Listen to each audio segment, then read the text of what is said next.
অস্ট্রেলিয়ার গণমাধ্যম অনেকটা ধরে নিয়েছিল বাংলাদেশকে হেসে খেলে হারাবে তারা, তাই ম্যাচের ফলো আপও ঠিক মতো দেয়নি। কিন্তু সব পাল্টে গেল ম্যাচের পর। বাংলাদেশের জয় অস্ট্রেলিয়াকে নিয়ে তুলোধুনো করছে দেশটির গণমাধ্যম ও সাবেক খেলোয়াড়রা।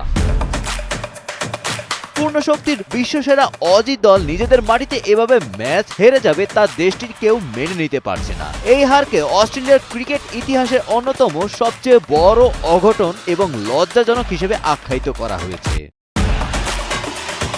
অস্ট্রেলিয়ার প্রধান গণমাধ্যম সিডনি মর্নিং হেরাল্ড লিখেছে, এই হারের মাধ্যমে অস্ট্রেলিয়ার ক্রিকেটের সাফল্যের বুদবুদ এক নিমিষেই ফেটে গেছে। ফক্স স্পোর্টস একে ডারউইনের মহাবিপর্যয় এবং এবিসি নিউজ দীর্ঘমেয়াদী নানা প্রশ্নের শুরু বলে অভিহিত করেছে। সাবেক অধিনায়ক রিকি পন্টিং এই হারকে চরম লজ্জাজনক উল্লেখ করে বলেন, টপ অর্ডার ব্যাটিং লাইনআপকে সম্পূর্ণ নতুন করে সাজানোর সময় এসেছে। ম্যাথু হেইডেন বর্তমান ব্যাটিং পজিশনকে নড়বড়ে বলে ট্রাভিস হেডকে ওপেনিং থেকে সরিয়ে 5 নম্বরে নামানোর জোরালো দাবি তুলেছেন। মার্কুয়ার মতে এটি ক্রিকেট ইতিহাসের সবচেয়ে বড় অঘটন, কারণ বাংলাদেশ দলে প্রধান পেসারই ছিল না।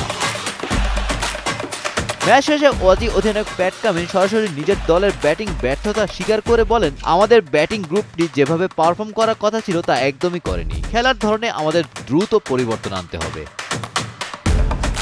14 বছর পর অস্ট্রেলিয়ার মাটিতে হওয়া প্রথম টেস্টের দাপুটে পারফরমেন্সে বাংলাদেশ এখন 2 ম্যাচের টেস্ট সিরিজে 1-0 ব্যবধানে এগিয়ে। আগামী 22 আগস্ট ম্যাকেতে সিরিজের দ্বিতীয় ও শেষ টেস্ট ম্যাচটি শুরু হবে।